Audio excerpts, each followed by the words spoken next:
Good afternoon, ladies and gentlemen. Thanks for being here. I don't have any announcements to make at the top, so I will start with the Associated Press. Erica. Thank you. So on Thursday, after the last debt talk meeting that you all announced that happened here, the President had asked the members to report back within 24 to 36 hours on what could pass. Did that happen? The President, the Vice President, senior members of the President's team have been in conversations ever since Thursday with leaders and relevant staff. And so, yes, the conversations, communications have been ongoing. And in that sense, yes, they reported back. And there are obviously a lot of discussions about the fact that the President continues to insist that we should push for the biggest possible deficit reduction package, that a unique opportunity is presenting itself here for the United States to do something historic, working together, Democrats and Republicans, to significantly reduce our deficit, get our debt under control, and position ourselves for a competition, an economic competition globally that will be quite stiff. So he continues to push for the biggest possible deal, if you will, mindful of the fact that we are now less than 2 weeks away from the deadline regarding the need to raise the debt ceiling, and so also obviously having these conversations to make sure that there is a backup measure, a fail-safe measure, which, as you know, Senator McConnell has been working on. I mean, is there anything new that would lead you to believe that a big package still could happen? Anything in the meeting with Boehner and Cantor that makes you think that could pass the House? Well, I have no specific announcement or progress report to give you. I think that it's always been difficult, as we've seen throughout this process, to convince everybody at the table that they need to put their partisan politics aside. They need to get outside of their comfort zone in order to reach for this prize, which is a bipartisan, significant deficit reduction package that does it in a balanced way so that no sector of society is unfairly asked to bear the sacrifice. So I guess I would say that this was never going to be easy. It certainly doesn't look easy today, but the President still believes that we should push for the biggest possible deal. And then can you tell us about the Boehner-Cantor meeting and also why not announce this one when others have been? Well, actually, first of all, I would just say that there have been, as I've said, conversations ongoing with since Thursday, President, Vice President, senior members of the President's team, with leaders of Congress in both parties. Those conversations continued yesterday and today, and will continue until this deal is done. So I don't have a specific readout to give you of a specific conversation or meeting, and in fact, we haven't given specific readouts to specific meetings or conversations in the past. Some of them have been reported on after the fact, and we've acknowledged them, but the fact is that there are too many conversations and meetings taking place for us to catalog each and every one. Well, why was this meeting not on the schedule as compared Well, to there are meetings and conversations that the President, the Vice President, and other senior members of their team have all the time that aren't on the schedule. This is an ongoing fluid process that involves the set-piece meetings the President had last week with the 8 leaders of Congress, both houses, and as well as ongoing conversations at different levels with different participants. Yes, sir. Again, on the meeting that the President had with House Speaker Boehner and with Cantor as well yesterday, can you be specific about the kind of progress that was made? The President did say as he left the podium that progress was made. Well, again, I think the President was referring to overall since Thursday, since Friday when you last saw him, since the last meeting on Thursday, that progress has been made. And I would say that there are a variety of paths we can travel down here. The President is pushing for the biggest deal possible, continues to believe that there's an opportunity here to achieve that if only all sides were willing to compromise. There is the possibility for something short of the biggest deal possible, but still something significant that would provide some deficit reduction, some significant deficit reduction, but would also still require balance, would still require give on the part of Republicans. Short of that, because every leader at the table, every responsible leader on Capitol Hill agrees with the President that we cannot let the United States default on its obligations for the first time in its history. We must pursue a fallback or last ditch option, if you will, and that is conversations about that have been ongoing. Obviously, Senator McConnell has taken the lead in that to a measure that would allow the debt ceiling to be raised, and that continues. Those conversations continue too. Did the President and the Republican leaders specifically discuss McConnell's Again, background? without getting into a readout, a specific conversation, you can be sure that in all of these encounters and conversations that the President, the Vice President, Jack Lew, Tim Geithner, Gene Sperling, all the participants, Bruce Reed, have been having, that the variety of options are being discussed, because we don't have the luxury anymore of pursuing one only. We have to make sure that we're pursuing, we have to make sure that there is a mechanism in place to be sure that no matter what happens, the United States does not default. And will the President meet with them? I have no scheduling announcements to make, but I can tell you that he is continuing to have those consultations with Democratic leaders, Republican leaders, and the Vice President and others are as well. Yes, Jay. Will Democrats in the House vote for the McConnell-Reed measure enough to pass, just in case it comes down to the wire here? Because it seems as though everybody's off on their different track here. The House Republicans are passing cap, cut, and balance, which probably can't pass the Senate, and if it does, the President has said today he will veto. So McConnell's doing his thing. Are you guys trying to at least lobby Democrats to vote for this? Well, these conversations are ongoing about precisely that. We need to make sure that whatever we do here can pass Congress and is acceptable to the President to sign. We don't have too much time to play with. So I can't answer your question, because we don't actually know what that bill would look like yet. And I think that the same question could be asked of House Republicans about whether, because they have registered the loudest protests, I believe, to Senator McConnell's proposal. So I think the leaders are working on that, looking at various ways that we can, even through that mechanism, get the significant deficit reduction, or at least some deficit reduction. But that is a fluid process, and to predict what might get votes and from where is hard to do when we don't even know exactly what the measure will be. On the Consumer Financial Protection Board, Senate Republicans sent a letter to the President in May saying that they would block any nominee unless changes were made to the board, replacing the director with an advisory panel, making the board, the bureau, have to seek congressional appropriations, and another change that escapes me. Do you guys have a response to that? The President strongly believes that the board, as it is constructed, is the right thing for the American people. I mean, it has not been that long since the financial crisis led to the deepest recession since the Great Depression, and that millions of Americans are still feeling the effects of that. And so many Americans, get their credit card agreements and don't understand the fine print that's written in a way precisely so that they cannot understand it, and then find out that their rates double overnight. So many Americans, I know when I close a mortgage on my house, there's so much paperwork. How could you possibly understand what's in it? And this bureau is designed precisely to protect consumers, and it is an essential thing to do. If there was anything we learned out of this crisis, it was that consumers need to be protected. And the President believes very strongly that the CFPB is vital to that. And Elizabeth Warren has done an excellent job in standing up that bureau, and Richard Cordray will do an excellent job leading it into the future. Public Citizen said about the fact that Warren was not nominated for the position, quote, Wall Street and the big banks did not want her to get the job. President Barack Obama decided to succumb to those interests rather than fight for the American people.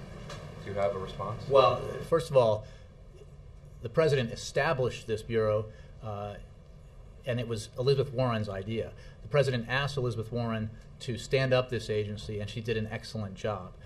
I need not remind you what Republicans in the Senate have said about the possibility of a confirmation for Elizabeth Warren, and their absolute refusal for that. I mean, that, what the obstacles here are clear, and as you noted, the obstacles are blanket, at least according to Republican senators. They do not want this agency that is designed precisely to protect consumers to exist as it now stands. And they've said they would reject or oppose any nominee, which is something I think that needs to be explained to the American people, because this agency is there to protect them. So we will continue. We believe that Richard Cordray is the right person. The President firmly believes he's the right person. His record as chief of enforcement is exemplary. His record in Ohio is very impressive. So he's the right person for the job, and we believe the Senate should and will confirm him. I think the point that the public citizen was making was that the president should have fought for Elizabeth Warren instead of blinking. I think our position is clear. Richard Cordray is the right person for the job, and we are going to fight to get him confirmed. And I think that if you look at his record, he is absolutely the same kind of defender of consumers in the financial world as Elizabeth Warren has been in her service.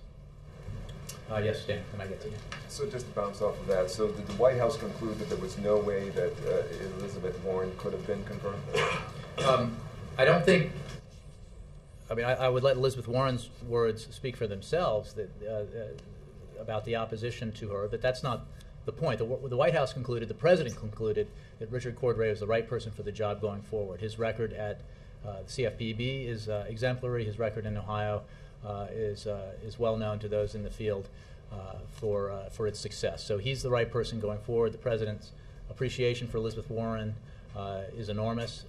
Again, this was her idea. The agency is the right thing to do, and the president believes that this was a fundamental aspect of the Dodd-Frank bill, and he will continue to fight to make sure that it is stood up and this bureau is there protecting consumers going forward. But had there not been that stiff opposition, would she have been the person nominated?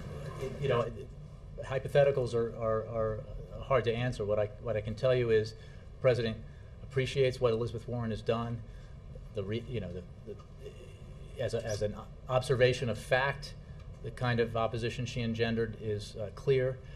As another observation of fact, some Republican senators have a blanket opposition to the agency as it is, which I think, again, is worth noting to Americans out there, that this agency, which exists principally and entirely to defend their interests against, in helping them be better prepared in dealing with banks and financial institutions, is not supported by Republicans in the Senate. The president's focused on moving this forward, and he thinks Richard Cordray is the absolute right person to do the job. In these debt deficit talks, is everyone on the same page when it comes to not wanting this August 2nd deadline to come and go? And everyone in the leadership is. Obviously, there are some members of Congress who have blithely stated that this is not a serious deadline, and we could not disagree more. And there are just so many other voices of authority out there in the field who I could point you to, who also make clear that the August 2nd deadline is serious. The consequences of default would be catastrophic. It would essentially be an instant tax on every American in the country. Anyone who pays a credit card bill, anyone who pays a mortgage, anyone who deals with interest rates at all would immediately feel the effects. And then, of course, the long-term or even mid-term effects on the economy would be significant on growth and on job creation. So the president remains confident that action will be taken, that the debt ceiling will be raised, that the United States will not default on its obligations. He takes the leaders of Congress of both parties at their word when they say that we will not default. Congress will raise the debt ceiling. We'll take measures so that the debt ceiling is raised, and so we're proceeding accordingly. So the leadership in these meetings are on the same page when it comes to getting... Unanimous. They will get something done. It's Yes. just a matter of whether it'll be this big deal, some middle range deal, or a smaller deal. Correct, and I think that what we've talked about is that the provision that was put forward by Senator McConnell was essentially an acknowledgement of the fact that the coupling of the two ideas, that a package for significant deficit reduction that was linked originally by Republicans to a vote to raise the debt ceiling, had to be delinked, because no matter what happens, we continue to push for the biggest possible deficit reduction package. We continue to think that's the best outcome of this, and we continue to think there is time to achieve that, because everyone knows what's on the table. Contrary to what some people say, for public consumption, it is clear to every leader in that room who has participated in these negotiations, clear to every Republican in that room, what the president is willing to do if there is a partner to do it with, in terms of compromise and achieving significant deficit reduction. That remains possible. However, we have to ensure that there is a fallback provision, that there is a measure through which Congress will act and we can ensure that the United States will not default. And the leaders in that room are unanimously in support of doing that. So Americans shouldn't be concerned.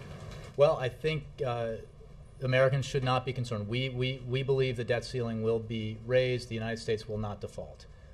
We obviously are in a relatively short period of time here, so the fact that we remain confident that that will happen is, I think, important, but it does not mean we can let up. We have to continue and press forward with our work to ensure that it does happen.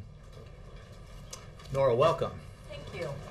Was Sunday the first time that the President has met privately with Boehner and Cantor? Again, I'm not going to give readouts of meetings or conversations individually. I can say that the President, Vice President, senior members of their team have been in ongoing conversations with congressional leaders, senior relevant staff members on the Hill, trying to move this process forward to make sure that we,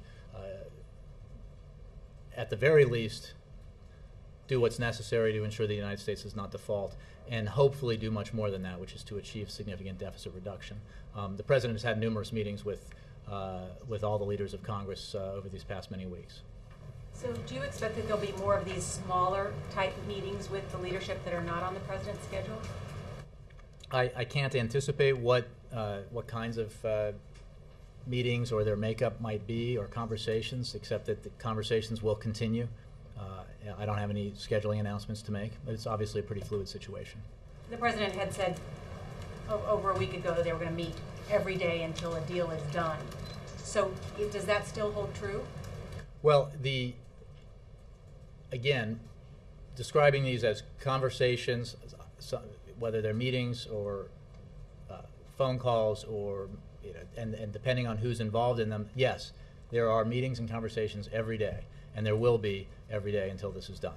And that, again, when I say there will be meetings, I'm not describing who will be participants in them, because there are many kinds of conversations happening, because there's a lot of work to get done between now and when Congress takes action and presents something for the President to sign. And like I said, we remain hopeful that we can achieve something significant here, something the American people clearly support, which is a balanced package to reduce the deficit significantly. We also believe it's very important that Congress prepare to take action, short of that, if you will, that ensures that we will not default on our obligations. Yes, Mike. Jay, any concern that the veto threat of cut cap and balance? Let me help you with that. I think it's more like duck, dodge, and dismantle. But yeah, well. Any concern of the veto threat? You were ready with that. Yeah. Of that Just plan? came Any concerns that a veto threat on that could jeopardize the delicate job of finding the right number of votes in the House? No, look, what we are witnessing here with this measure is classic Washington posturing, kabuki theater. This is a measure that is designed to duck, dodge, and dismantle. Duck responsibility, dodge obligations, and dismantle eventually, if enshrined into law, which it will not be, but it would essentially require the dismantlement of our social safety net, Social Security, Medicare, and Medicaid.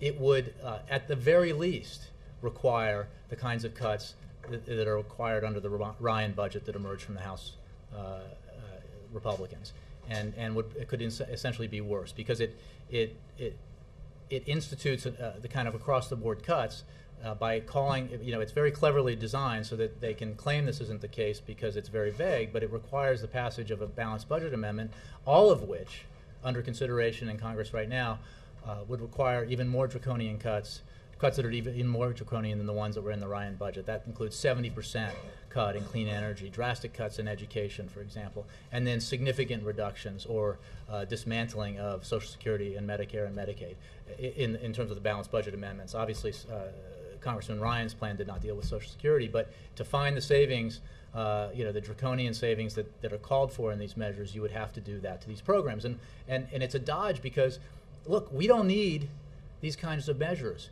What we need is Congress to get to work, to agree to compromise, to agree to do the work of the American people instead of satisfying some narrow slice of the political spectrum, so that we can reduce our deficit in a responsible way that does not heap the burden on small segments of society. that approach is broadly supported by the American people.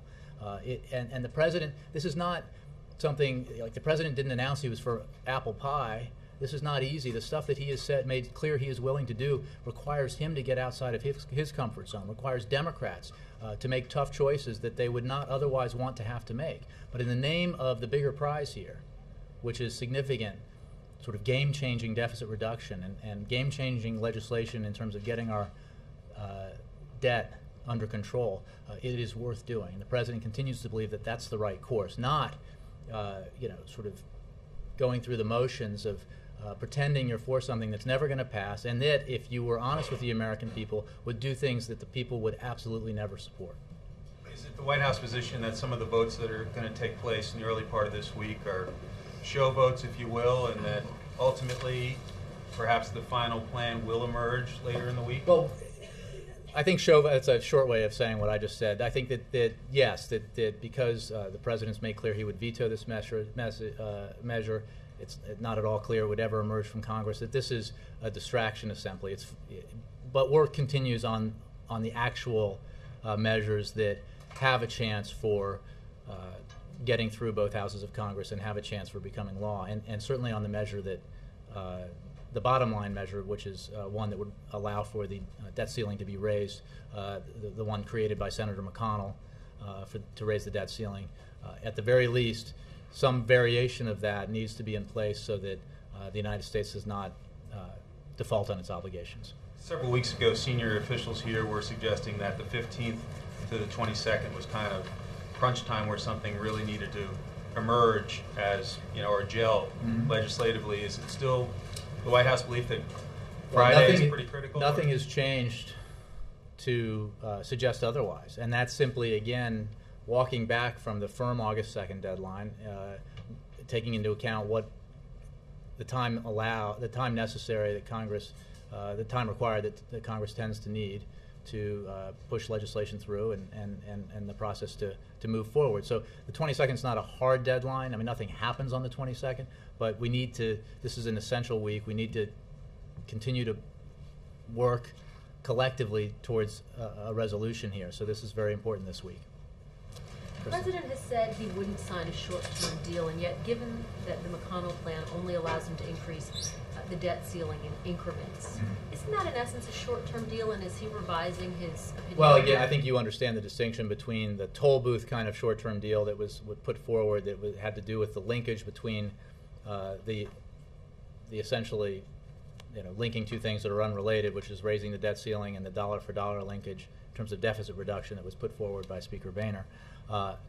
He's not going to sign that kind of short-term deal. The measure, as you know, that Senator McConnell has proposed would essentially turn authority for raising the debt ceiling, for being the responsible party and not allowing the United States to default on its obligation, over to the United States, the President of the United States, rather than the United States Congress, which has traditionally held that responsibility.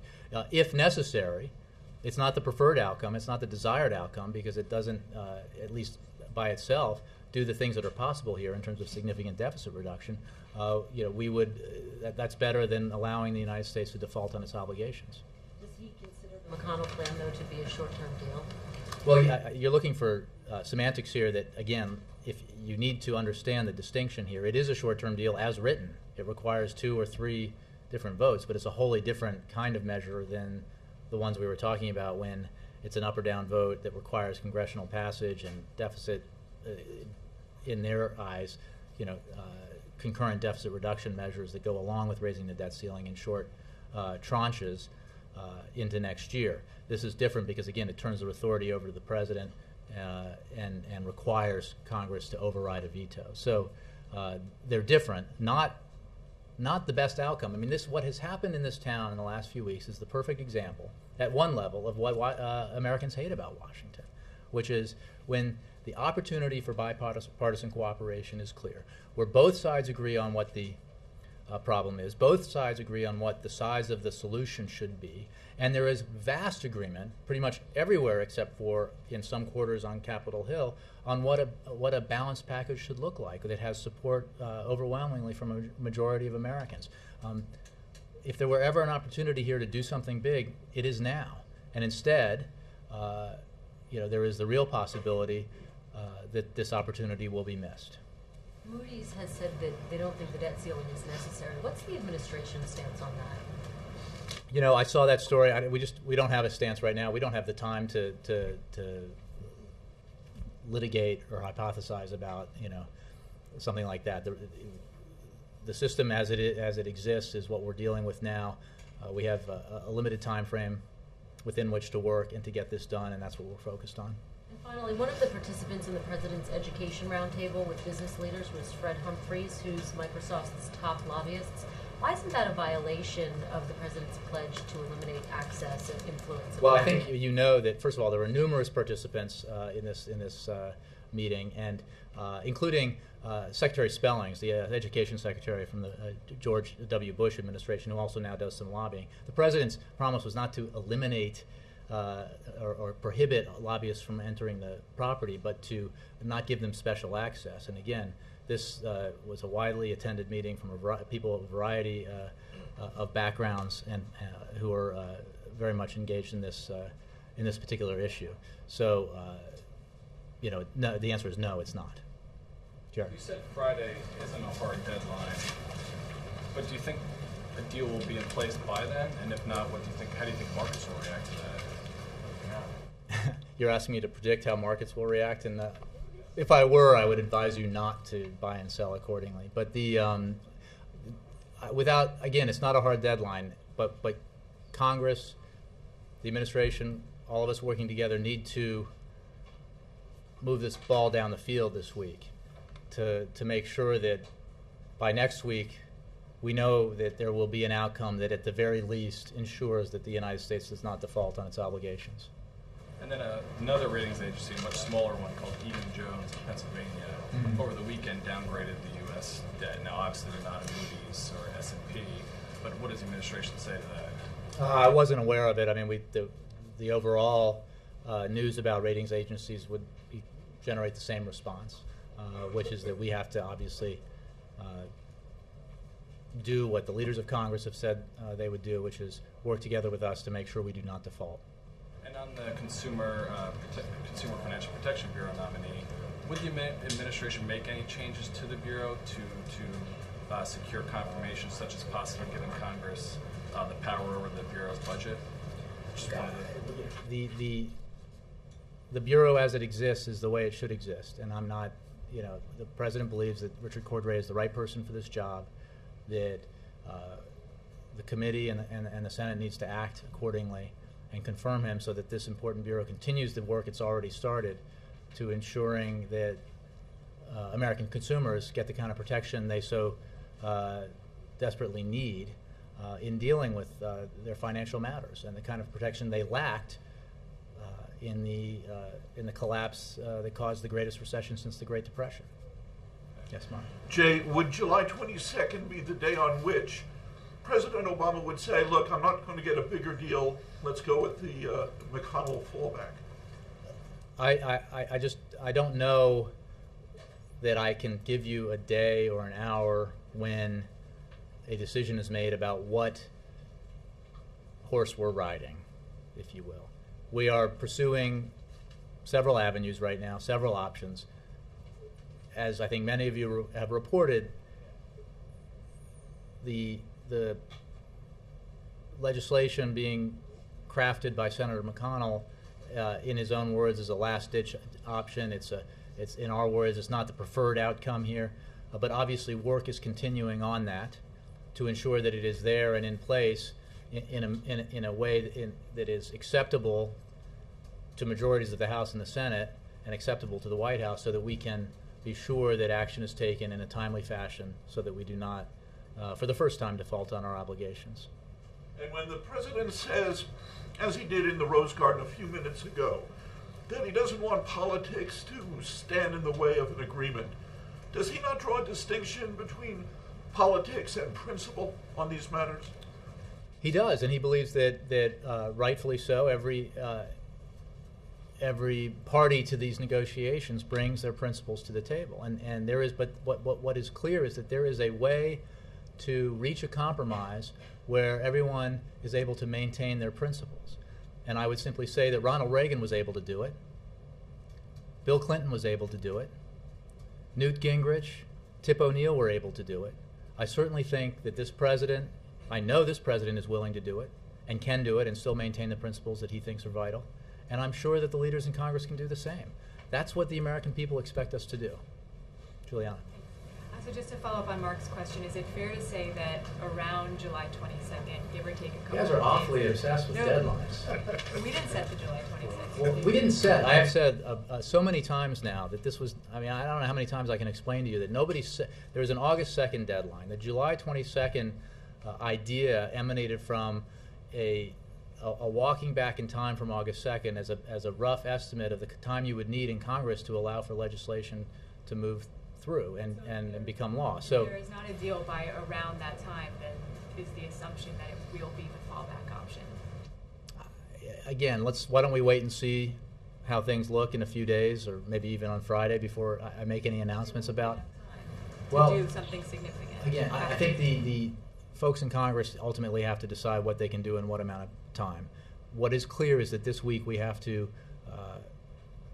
crystallize what the options are and what we are going to pursue. And there's action ongoing as those of you who report off the Hill or your colleagues who do that. There's obviously a lot of conversations going on and different things being drafted and ideas being discussed to see what the different measures might look like, and in particular the one that Senator McConnell has put forward, the Senator McConnell debt ceiling bill, that how that would look, working with Senator Reid and others, and obviously we're part of those conversations. So were these negotiations discussed between the president and Warren Buffett earlier today? Did Warren Buffett talk about the debt debate? Well, I think I believe they did. I confess I did not speak to either man after that, but I think Mr. Buffett went out and spoke. Did a television interview in which he discussed the need for Washington to act, the need to ensure that the United States doesn't default, and also the need to deal with our deficits in a balanced way. So I think it's safe to assume that was included in their conversation, but I don't know that for a fact because I didn't ask. Jay, you said a minute ago that you want that the. I'm sorry, here. Yes, I know. Sorry. You said a minute ago that Mara. in terms of a fallback option, the president might want. I've called on Mara. I'll get to you in a sec. Go Okay, ahead. wonderful. Thank you. My question about Elizabeth Warren. You said that some Republican senators have made it clear they have blanket opposition to this. It's 44 actually, so it's a veto. It certainly is a filibuster-proof majority. If they're going to reject any nominee, what makes you think that Cordray has a better chance of being confirmed? Is there anything you can point to? You've categorically ruled out making the structural changes that the Republicans are demanding, right? Well, we're just going to continue to fight against efforts to weaken the agency, and we believe that Mr. Cordray is the right person for the job, and we will push that forward. I mean, I know you want to fast forward to a situation where we... Actually, I want to go fast backward, which is if you're not going to get anybody through unless you're willing to make the reforms we think that they're they're wrong, demanding. and we're going to argue, and we're taking the case right now, I'm making the case right now, that the American people deserve the protections that this agency, this bureau provides, and the leadership that Mr. Cordray will provide, and that their absolute rejection of that is contrary to the best interest of the American people. So we are going to make that case. You're not going to budge on the reforms they're demanding, and if you don't, they're not going to confirm anybody. My question is, if you're not going to get someone confirmed and you're just going to have a big teaching moment here on these issues, why not do it with Elizabeth Warren? Look, I've answered questions about the why we've chosen Mr. Cordray. He's the best person for the job. There is no mystery that Elizabeth Warren it was opposed by Republican senators who opposed basically the whole idea. And I think it's worth noting and worth exploring the millions and millions, tens and millions, hundreds of millions of dollars spent by lobbyist groups in opposition to this Consumer Protection Bureau. So my point is that, yes, we are going to continue to make the case that the CFPB is essential to defend average Americans' interests, and that opposition to it is contrary to the best interests of the American people. And do you deny that she wanted the job? Well, you have to ask Elizabeth Warren. She did an excellent job. She handpicked Richard Cordray, for the Bureau, for the Chief Enforcement job, and strongly supports his nomination today. So, they're both superb public servants. Okay. On the debt talks, you talk about how even a smaller deal has to be balanced, has to have some kind of revenue in it. Can you? Well, I said that when we talk about options, mid-sized deal, Medium-sized. Can you be specific about what that means? Does it have to be a certain percentage or proportion of the final deal that comes from I don't have a revenues? certain percentage or Just some proportion for you. symbolic loophole closing? No, it's got to be. This is not. It's not symbolic when we're talking about millions or billions of dollars that, in the name of deficit reduction, would otherwise be charged to a senior citizen, to the tune of, say, $6,400 a year in the Ryan budget plan, for example. So this is not symbolic. This is real money. And the reason that you do not have to dismantle some of the most sacred protections that we have for our citizens, Social Security and Medicare, in order to do this, as long as you're willing to do it in a balanced way. So what I would say is that I can be very specific about certainly what would be included in a medium-sized deal. I mean, again, because there's a lot of talk about tax hikes on the American people, job-killing tax cuts. I mean, I don't know I mean, if their argument is that the unfair advantage that the owners of corporate jets is somehow desirable to create jobs, I mean, they ought to go out and make that argument. Do they think that an oil and gas industry that is raking in record profits because of high energy prices, that they deserve these special subsidies that other businesses and other industries don't get? They ought to make that argument, because that's what we're talking about. We're talking about this within the context of continuing to lower taxes for the middle class, which this president has done since he came into office. Right. You just described, you said you could be very specific, and then you just gave some examples that add up to Billions. Small, well, billions of dollars. Yes, but corporate jets and oil and gas subsidies don't add up to a tremendous amount of money. Is that all? Are you telling me that the Republicans are willing to give on that? Because that would be welcome news. So far, we haven't seen that. What's your bottom line on revenues in a medium-sized deal? I'm not going to issue or negotiate a bottom line to a package from here.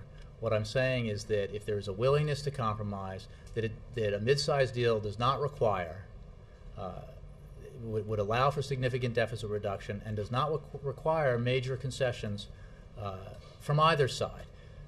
And which is why it is so puzzling, or would be, I imagine is, for most Americans, when they're presented with what's happening in Washington and they're scratching their heads and thinking, why can't they just get it done? And the president has made clear he is ready and willing to get it done, and he is waiting for partners. And just one last question. He mentioned again today the payroll tax cut. Is that now a requirement to be part of the deal? I'm not negotiating particulars in the deal. The president has made very clear, we've made very clear that we are for an extension of the payroll tax cut, which has put for this year $1,000 in the average American family's pocket. And if we extend it another year, we'll do the same next year. That's money that American families need. It's money that will go right into the economy, right into the bloodstream, will help grow the economy and create jobs. We think that's very worth doing for a variety of reasons. And it continues a practice that this president began when he took office, which is reducing taxes for middle-class families. And we believe that's the right thing to do. Do you have anything? Chris? Thanks, Jay. Bachman and Associates, the Minnesota-based clinic co-owned by Michelle Bachman, has been receiving attention recently because it's been revealed that it's engaging in widely discredited reparative therapy aimed at turning gay people into being straight. Furthermore, the clinic has been shown to be the recipient of federal money. It's received $137,000 in Medicaid funding since 2005. What does the president think of ex-gay reparative therapy, and should federal funds be used to support this practice? Chris, I haven't had that conversation with him, and I think that I would steer you to HHS since it involves Medicaid funding. I mean, I don't really have a comment. But it seems strange to me that you can't say anything about it, because our president has described himself as a fierce advocate for LGBT Americans. Why can't you say anything about a practice that is at... Well, again, I don't want to. I haven't spoken to him about it, so I don't want to characterize his thoughts on this. The fact is, on an issue of Medicaid funding, is best asked of HHS. Just a follow-up question. To spell out that this practice shouldn't be subsidized by the federal government, would the president be open to issuing an executive order mandating that federal funds cannot be used to discriminate or harm LGBT Americans? I'm not going to negotiate on behalf of the president or venture a guess what he may or may not be open to. Again, on specific issues of Medicaid funding, I send you to HHS. Yes, Alan. Jay, with the House action on the debt deficit this week, is there any potential that the posturing or the kabuki could actually be constructive? Is it possible that if they cast a vote... Let it be so. Is it possible? Does the President think it's possible that if they get a chance to cast a vote, then they're more amenable to discussions as a group, as a conference? I don't know if the President believes that, but I think if that is in fact the case, that would be welcome. I think that obviously we don't have a lot of time. We need to focus on reaching a compromise that achieves the most significant deficit reduction possible. We have issued our statement of administration policy, and the fact that the President would veto this measure. But if that's the case, then that would be great. Can I ask you, just to clarify, there is no executive authority that the President can use or will use on his own without being granted that power from Congress, right? For what? To lift the debt ceiling. Well, I'm not a constitutional lawyer, but I don't believe so. As I understand it, I mean, we've spoken. If you're talking about the 14th Amendment, we've been very clear about that. Not in the beginning. We have been very clear, but we have been very clear for a long time. I mean, I have, and I can go back and find you the language we've used. Pretty categorical. We're not exploring this. That's not an option. There is no mechanism that allows us to get around the fact that on August 2nd, if the measures haven't been taken, we go into default. So any fallback has to involve Congress. There's correct. No question. Okay. And can I get back to Mara's question? With the time going and the discussions where they are, what leverage does the President have to get that balanced package now? What does he think his leverage is?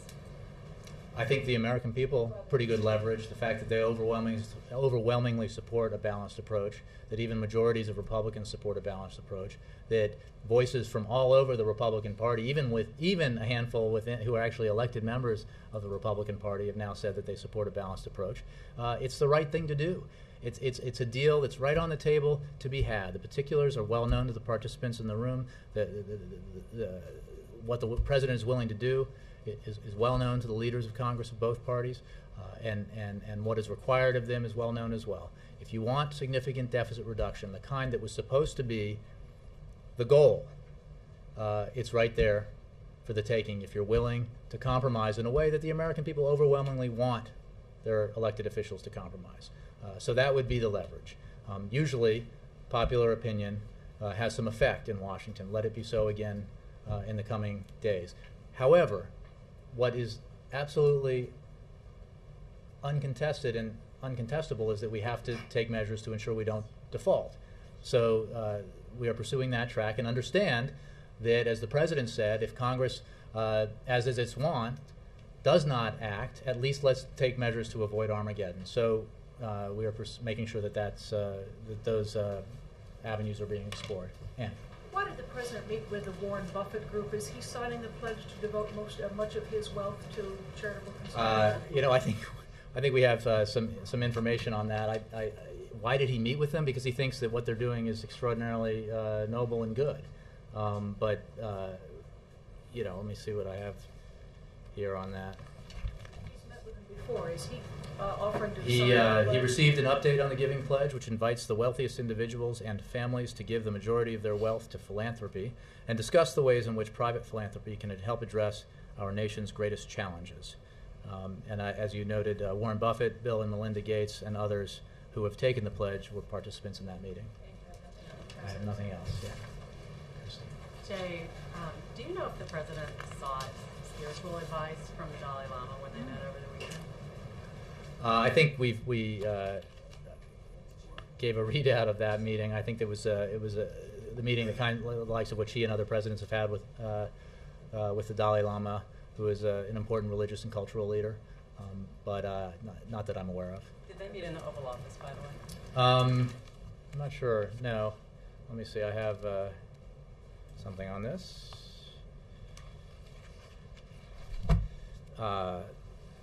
It was not in the Oval Office, but he is a Nobel Prize laureate, as you know, and an internationally recognized religious and cultural leader. And the President meets with him, as other presidents have, in that capacity. The President's meeting with the Dalai Lama was an expression of his support for the preservation of Tibet's unique traditions and the rights of the Tibetan people. The President encourages the resumption of dialogue between the Dalai Lama's representatives and the Chinese government to resolve long-standing differences. The U.S. position on the status of Tibet has not changed. We consider Tibet to be part of the People's Republic of China and do not support independence for Tibet. Glenn. Jay, two questions. Since the President didn't necessarily support Elizabeth Warren for this post, would he consider supporting her for this Senate seat in Massachusetts? I think that's a question you ought to pose to Elizabeth Warren, because in terms of what her well, let's see what she decides to do. I don't have any comment on that. Has he ever spoken about that topic to you? Not that I'm aware of. And the second question is, we have figures, I guess, ranging between $1.4 and $1.7 trillion in terms of mutually agreed upon potential deficit reductions. Mm-hmm. Can you give us, without getting really granular, can you give us some sense, or the American people some sense, as to what you are actually considering cutting? What is the composition of those cuts, broadly speaking? The composition includes discretionary spending and what are called non-healthcare mandatories, programs, subsidies, agricultural subsidies, and other programs and that's the package that leads you up to 1.7 that we discussed last week, and that was on the table in the final meeting, or rather some of the final meetings last week, as a general starting point upon which we should and could build if everyone were willing to compromise. Let me just say, I want to make sure that we have a 2:30 here with Secretary Powell and Mrs. Powell. They want to go to the stakeout, so I want to make sure I give you guys the opportunity to do that. So let me just take one or two more. Jay? Yes, Aaron. Jay, a question on the President and the First Family watched the World Cup match. What's the reaction of the First Family and the President? Well, I mean, I didn't speak with them specifically about this, but obviously it was an amazing match and disappointing for fans of the U.S. team, but a really, I'm sure, a gratifying victory for the Japanese team, and we congratulate the Japanese women on their victory. Let me do April. Yeah, Jay. Did the President call Nelson Mandela, who he's affectionately termed as Madiba, the father of the nation, in his statement about Mandela's 93rd birthday? I don't know if I believe he did not. As you know, the First Lady recently visited with Nelson Mandela just last month, I believe, and we obviously wish him best regards on his birthday, and he is quite an extraordinary man. Also, going back to that, the President was here Friday and throughout the last couple of days talking about the fact that Democrats are upset with him. What is he planning to do to calm the waters after this is all done? Let's say it's done by the August 2nd deadline. What is he planning to do to calm the waters with his fellow Democrats? Well, April, the fact that he is willing to support measures that require Democrats to get outside of their comfort zones is a fact. And he made the case compellingly, I think, from this podium on Friday for why progressives should support deficit reduction, precisely because we need to get our fiscal house in order so that we can continue to invest in the key programs and the key initiatives that will allow our country to grow, create jobs, and protect those in our society who need protection. So I think all he has to do is make the case, and he will continue to make the case, that a balanced approach to deficit reduction is in the interests of progressives as well as every other American, because we need to grow the economy and create jobs, and we need to get our fiscal house in order, and he thinks that is vital for everyone. But is it necessarily just deficit reduction, or the programs that he is trying to cut? It requires tough choices. There are no easy choices here. We're not at a point where you can find a lot of low-hanging fruit in terms of reducing spending. So reducing spending requires making tough choices. And what he has said is that you have to have a balanced approach so that you don't need to do anything draconian the way that the House Republican budget did. In order to ensure substantial tax cuts for the wealthiest Americans, in fact, additional tax cuts for the wealthy Americans, the House Republican approach required, in order to reach the $4 trillion mark, required significant reductions in discretionary spending, including clean energy and education, significant restructuring or elimination of Medicare as we know it, in order to pay for, if you will, both the deficit reduction and the tax cuts for the wealthiest Americans, required senior citizens to get stuck with an extra $6,000 bill because of the need to eliminate Medicare as we know it in order to fund these other priorities. So those are not the president's priorities. If you do it in a balanced way, you don't have to do it that way. Thanks. Thanks.